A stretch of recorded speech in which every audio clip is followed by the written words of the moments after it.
السلام علیکم ورحمۃ اللہ وبرکاتہ۔ حامدا و مصلیا اما بعد، اعوذ باللہ من الشیطان الرجیم، بسم اللہ الرحمن الرحیم۔ والذین کفروا اما انذروا معرضون۔ عزیز طلبہ، آج کا یہ محاضرہ کفر اکبر کی چوتھی قسم ہے، کفر اعراض۔ کفر اکبر کی چوتھی قسم کفر اعراض۔ کفر اعراض یعنی حق کو چھوڑ دے، نہ اسے سیکھے نہ اس پر عمل کرے، خواہ اقوال ہو یا افعال یا اجمالاً ہو یا تفصیلاً۔ اللہ تعالیٰ نے فرمایا ہے والذین کفروا اما انذروا معرضون۔ کافروں کو جس چیز سے ڈرایا جاتا ہے اس سے وہ منہ پھیر لیتے ہیں۔ عزیز طلبہ، اس کو سمجھنا ہے کفر اعراض۔ اعراض قول کے ذریعے بھی کرتے ہیں کہ میں نہیں مانتا، یا فعل کے ذریعے عمل نہیں کرتا، اجمالی طور پر ہو یا تفصیلی طور پر ہو۔ اس بات کو سمجھنا ہے کہ اعراض قول سے بھی، فعل سے بھی اور عقائد کے طور سے بھی کوئی اعراض کرتا ہے تو وہ کافر ہو جاتا ہے اور کفر اکبر میں شامل ہے۔ ایسے لوگ اسلام سے خارج ہو جاتا ہے، اسلام سے نکل جاتا ہے۔ اس کو اس انداز میں، اس عبارت سے سمجھیں آپ، یعنی رسول اللہ صلی اللہ علیہ وسلم کی لائی ہوئی باتوں سے جو قول کے ذریعہ اعراض کرے، جیسے کہے میں اس کی اتباع نہیں کروں گا، میں نبی کی سنت پر عمل نہیں کروں گا، اور اسے عمل میں نہیں لاؤں گا، یہ مجھے اس کی ضرورت نہیں ہے یا مجھے اس کی ضرورت نہیں ہے، یہ سب کیا ہے؟ کفر اکبر ہے، اور کفر اعراض کا ارتکاب کرنا ہوا ہے۔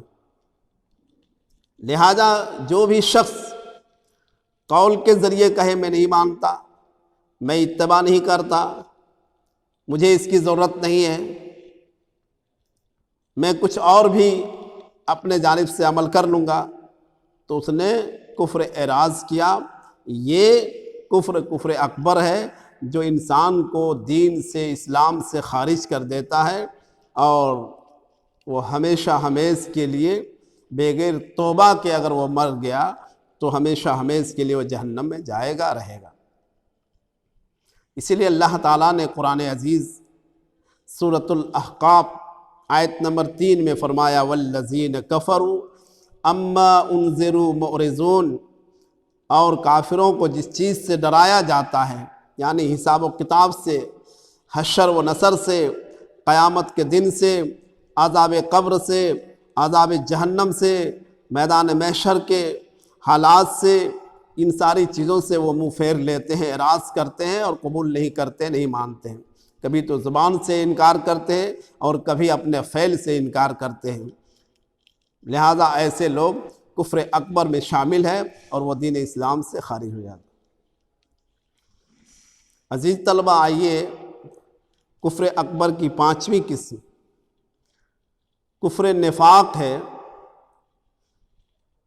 کفر نفاق یہ خطرناک بیماری ہے۔ کفر نفاق کیا ہے؟ ظاہر طور پر اسلام میں داخل ہے، ظاہر طور پر اتباع کرتا ہے نبی کی، ظاہر طور پر مسلمان کے صفوں میں ہے، لیکن دل میں اس کے اندر بیماری ہے۔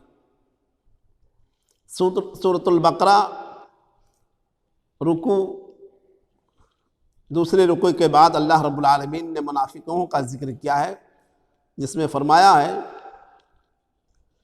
فی قلوبہم مرض فزادہم اللہ مرضا، کہ ان کے دلوں میں مرض ہے، اللہ تعالیٰ ان کی مرض کو اور زیادہ بڑھا دیتا ہے۔ روگ ہے، یہ خطرناک قلبی روگ ہے، اور یاد رکھیں یہ نفاق کے ذریعے اسلام کو جتنا نقصان ہوا ہے شاید کسی اور سے، کیونکہ اسلام کے صف میں کھڑے ہوتے، مسلمانوں کے صف میں کھڑے ہوتے ہیں، مسلمانوں کے ساتھ چلتے پھرتے ہیں، مسلمانوں کے ساتھ نماز پڑھتے ہیں، مسلمانوں کے ساتھ سارے مشورے میں شامل ہوتے ہیں، مسلمانوں کے بہت سارے احکامات میں شامل ہوتے ہیں، لیکن ان کے دل کے اندر نفاق، یعنی بظاہر یہ اسلام کی اتباع کرتے ہیں، دل سے انکار کرتے ہیں، یہ ہے نفاق۔ نفاق کے بارے میں اللہ رب العالمین نے ارشاد فرمایا ہے ذالک بأنہم آمنوا ثم کفروا فطبع علی قلوبہم فہم لا یفقہون، سورۃ المنافقون۔ یہ اس وجہ سے کہ وہ ایمان لائے پھر کافر ہوئے تو ان کے دلوں پر مہر لگا دی گئی، اب وہ نہیں سمجھتے ہیں۔ اللہ تعالیٰ نفاق والوں کے دلوں میں مہر لگا دیتا ہے، ان کے دل میں حقیقی بات سمجھ میں نہیں آتی ہے، یا وہ دل حقیقی بات کو قبول نہیں کرتا ہے۔ یہی وجہ ہے کہ اللہ کے نبی صلی اللہ علیہ وسلم مکہ سے ہجرت کر کے مدینہ جب آئے تو مدینے میں مشرکین سے کوئی سابقہ نہیں تھا، یا کفر والوں سے کوئی سابقہ نہیں پڑا، لیکن مدنی زندگی میں آپ صلی اللہ علیہ وسلم سے منافقوں کا سابقہ، منافقوں کا ایک بہت بڑی گروہ جماعت وہاں پیدا ہو، جس کے سردار، جس کا سرگنا عبداللہ بن ابی بن سلول، یہ منافقوں کا سردار، بہت سارے کارنامہ انہوں نے انجام دیا۔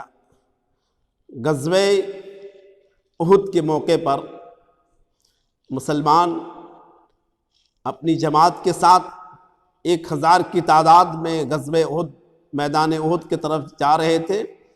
راستے سے انہوں نے کچھ بھولے بھالے مسلمانوں کو بہکا کر کے، ان کے دلوں میں نفاق پیدا کر کے، اور بیچ راستے سے 300 مسلمانوں کو واپس مدینہ لے آیا۔ یہ عذر پیش کیا کہ اللہ کے نبی صلی اللہ علیہ وسلم نے جب مشورہ لیا کہ ہم مدینہ میں رہ کے لڑیں گے یا باہر جا کر لڑیں گے، تو ان لوگوں نے، کچھ لوگوں نے مشورہ دیا تھا کہ نہ، مدینہ میں رہ کر ہی ہم لڑیں گے، لیکن بعد میں جو فیصلہ ہوا اور اٹل فیصلہ ہوا کہ نہیں، باہر جا کر کے میدان احد میں جا کر کے ہم لوگ احد پہاڑ کے سامنے جا کر کے ہم لوگ لڑائی کریں گے، مقابلہ کریں گے، دفاع کریں گے۔ یہی بہانہ عذر لے کر کے وہ 300 آدمیوں کو عبداللہ بن ابی بن سلول، رئیس المنافقین، منافقوں کا سردار، سرگنا، 300 آدمیوں کو بہکا کر کے، اپنے مکر و فریب کے جال میں پھنسا کر کے، اور بیچ راستے سے واپس مدینہ لے آیا۔ بہت سارے نقصانات منافقین کے ذریعے اسلام میں ہوا ہے، لہٰذا یہی وجہ ہے کہ اللہ تعالیٰ نے کافروں اور مشرکوں سے بھی خطرناک عذاب کی خوشخبری ان کو دیا ہے۔ ان المنافقین فی الدرک الاسفل من النار، بے شک منافقین جہنم کے سب سے نیچے طبقے میں ہوں۔ جہنم کا کئی طبقے ہیں، دروازے کے حساب سے دیکھا جائے تو 8 طبقے کے حساب سے بھی دیکھا جائے جہنم کے 8 طبقے ہیں، تو جہنم کے سب سے نیچے گہرے والے طبقے میں اگر کوئی جائے گا تو وہ منافقین ہوں گے۔ تو یہ کفر نفاق، اسلام کا خطرناک کفر ہے، جو بھی جس کے اندر بھی نفاق پیدا ہوا وہ بظاہر مسلمان رہے گا، مسلمانوں کے صفوں میں رہے گا، مسلمانوں کے ساتھ نماز پڑھے گا، کچھ احکامات پر ظاہری طور پر مسلمانوں کے ساتھ رہ کر کے عمل بھی کرے گا، لیکن اندر سے اسلام کا دشمن، مسلمانوں کا دشمن۔ یہی جنگ احد میں جب مسلمان شکست کھائے تو بہت خوش ہو رہے تھے، بہت خوش ہو رہے تھے، اور جہاں مسلمان کی جیت ہوتی تھی وہاں ان کا دل کڑھنے لگتا تھا، ان کے دلوں میں ناراضگی کا اثر دکھایا جاتا تھا۔ لہذا کفر نفاق جو ہے یہ خطرناک کفر ہے، جس کے اندر یہ پائے جائے وہ بھی ہمیشہ ہمیشہ جہنم میں رہیں گے اور جہنم کے نیچے طبقہ میں رہیں گے۔ لہذا عزیز طلبہ، یہ دو قسم جو باقی تھے کفر اکبر کی، چوتھی قسم کفر اعراض اور پانچویں قسم کفر اکبر کی کفر نفاق، یہ خطرناک کفر ہے جو اسلام سے خارج کر دیتا ہے، مسلمان نہیں رہتا ہے، بظاہر مسلمان ہوتا ہے لیکن اندر سے مسلمان نہیں رہتا ہے، کیونکہ اللہ تعالیٰ نے اس کے بارے میں جہنم کی خوشخبری دے دیا ہے۔ عزیز طلبہ، یہ پانچوں قسم کی جو آیتیں ہیں اور اس کے ترجمہ ہے اور اس کے مفہوم جو میں نے بتایا ہے مختصر انداز میں، اس کو یاد رکھیں گے اور اچھی طرح سے یاد کریں گے اور اس کو سمجھنے کی کوشش کریں گے۔ اللہ سے دعا ہے کہ اللہ تعالی ہم تمام مسلمانوں کو نیک سمجھ عطا فرمائے، ہمارے عقائد کی اصلاح فرمائے اور ہمیں ہر طرح کی کفر سے بچائے، بالخصوص کفر نفاق سے رب العالمین ہمیں بچائے، ریا سے بچائے اور تمام طرح کی برائیوں سے بچائے، جب تک زندہ رکھے ہمیں اسلام پر اور خاتمہ و ایمان کی حالت میں۔ السلام علیکم ورحمۃ اللہ وبرکاتہ۔